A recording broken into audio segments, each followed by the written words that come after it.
สบายดีพี่น้องมาสักครู่สุกคนเด้อมันนี่ออกมาขายเครื่องคือเก้าพี่น้องเอ้ยเพื่อสิแล้วเห็ดให้เท่าบอลเอาน้องแล้วก็เห็ดพี่น้องเอ้ยอันนี้เตรียมรอปิ้งเอาตัวนี้ออกสิพาลูกพาเต้ากินข้าวพี่น้องเอ้ยบัดนี้หาหิวข้าวหิวน้ำเลยเครื่องขายฮะนี่แหละพี่น้องออกมาย่างเทละหน่อยพี่น้องเอ้ยย่างร้ายเป็นเรือเมื่ออายุอัญญะอยู่ขายเครื่องคือเก่าเลยพี่น้องเด้อ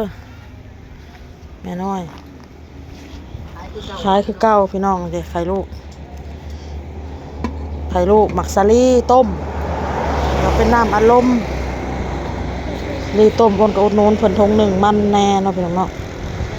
น้องเขาไปอยู่ในไว้ลูกไปคันนี้กินข้าวลูกเลยมันอันน่ะฮ้อนแหละปะอ๋อพ่อใหญ่พงพี่น้องผมผู้บ่าวควันซ้ำมันจุดให้ควันหลดเพิ่นก็ได้ควันหลดเพิ่นสัมจูดให้ควันโหลดเพิ่นห้องหยอกพี่น้องเอ้ยพ่อใหญ่พงห้องหยอกลาววู้วู้ว่ะ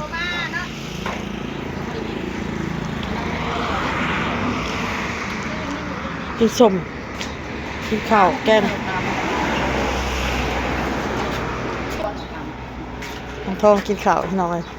กินข้าวกับลูกชิ้นกับยัง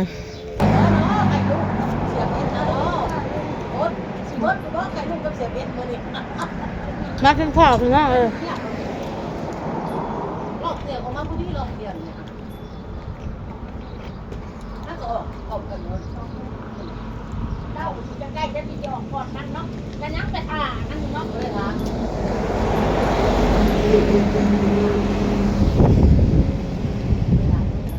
มาดีนะลูกเอ้ย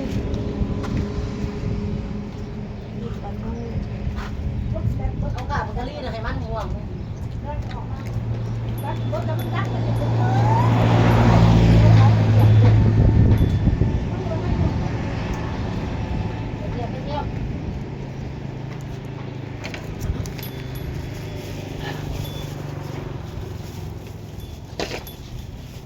ตัวเบ้นหอยมันกินแล้วไหมล่ะเอ็นมันหยาบลูกมาลูกน้องกินเลยก็โอ้ใจกระลุกดิ้นได้เลยก่อนเดี๋ยวอันจะเอาอันนี้ไปย่างงัวปะลูกโอ้ยไปกะลี่นี่ก็ไปลูกขับไปกินข้าวทำไม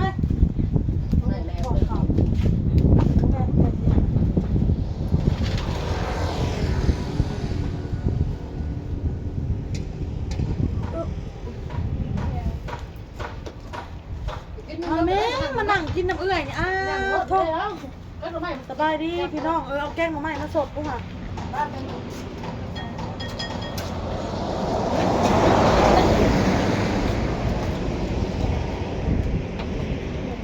ตะน้ำกระซดเลย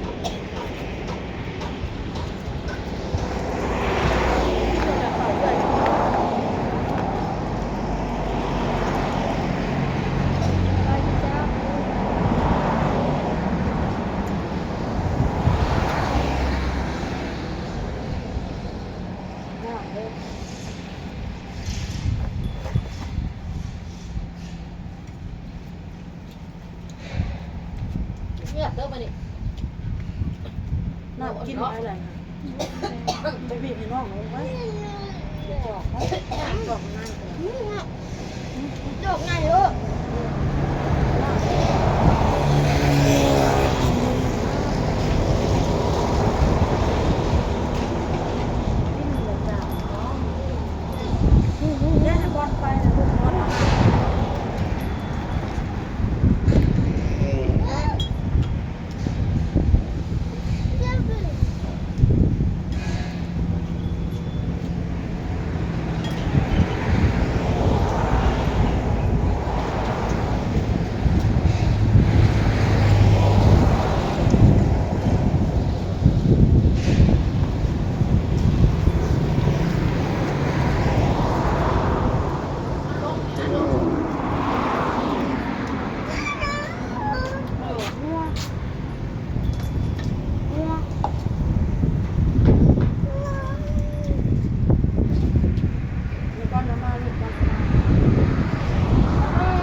นั่งลูกต่อมาก็อยากไป อุ้ยเจ็บ เจ้าของควายหนูเนี่ยนี่เขาขอร่อยเลยเขาขอร่อย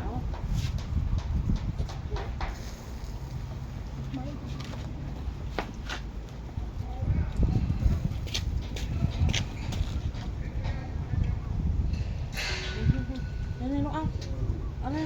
อยากเห็นเอง นี่ อ๋อบักกะทัน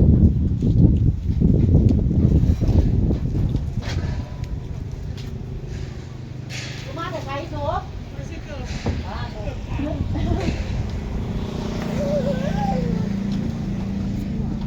ไม่ใช่มันเปิดใหม่กันเพราะไอ้หมู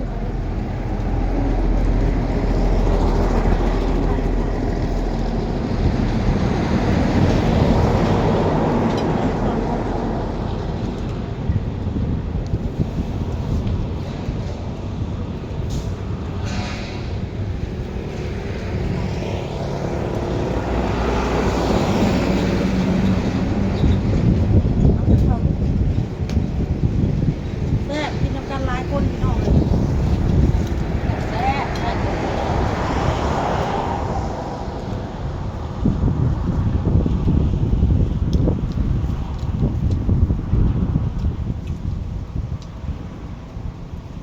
คือผมพักมันต้องสูงผัดกะเพราแบ่งของมันไม่แบ่งยังต้องเดือดเอาขึ้นมันมัดนี่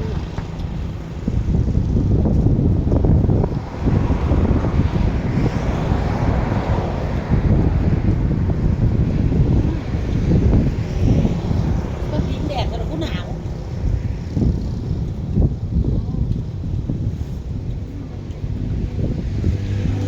นั่งทิ้งแดดไม่เอาขึ้นเลย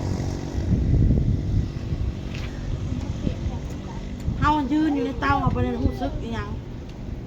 บ่ได้หูซึกหนาวพี่มานั่งแบบออกจากหูซึกหนาวเลย หนาวอะไร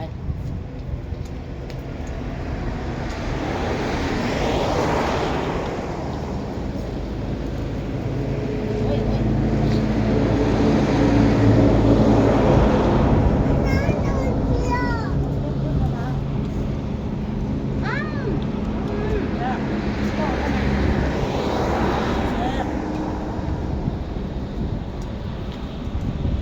หาก็ได้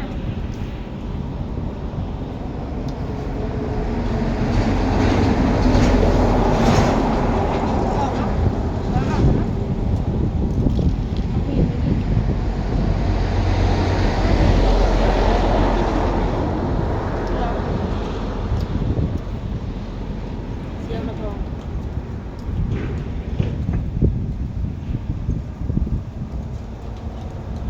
อย่าเล็ด จะได้เข้าเพศหรือเข้าแรง เข้าเพศ เสียงโง่เขากับ เข้า เข้า เพศนั่น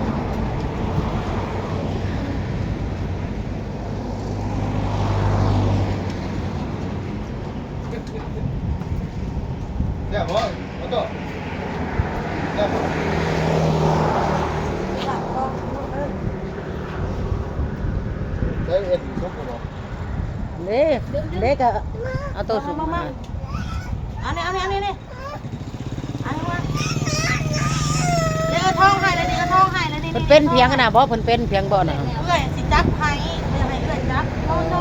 ว่ะ เออ เขาคอหักคอนี่ไม่ไหน โนโนไม่ไม่บ่ได้ เลยว่ะ เช้านี้เขาหยอก ค้างก้อนเฮ้ยมันจังฮ้อนมันจังแซ่บ อันนั้นจะอันเอ็นงัวต้ม เอ็นงัวมันต้องค้างบ่ค้างบ่ได้เอ็นงัวโอ้โอโตโนกินข้าวเก่งเติบเด้อลาวก็เด้อ ตัวแซ่บแซ่บ เก่งไหน กินเก่งได้ กินเก่าได้เก่ง ให้ว่าพาปอด แซ่บบ่ทองหน้าเนียนๆเนาะก่อนนั้นกล้องข้างหน้าก้นหน้าเนียนๆได้แต่ละคนพอวัน สบายดีพี่น้องแซ่บพ่อตัว แซ่บ ฮะ แซ่บเรียนลูกไปเลย ให้ได้เพิ่นญาติเอาของเพิ่นได้ล่ะ เอาตัวนี้มา มันเอาไม้ปลาล่าให้ เอาเดี๋ยว แซ่บพ่อ ครับผมสิบคนน่ะ บ๊ายบาย สมนวล อะไรพี่น้อง บาย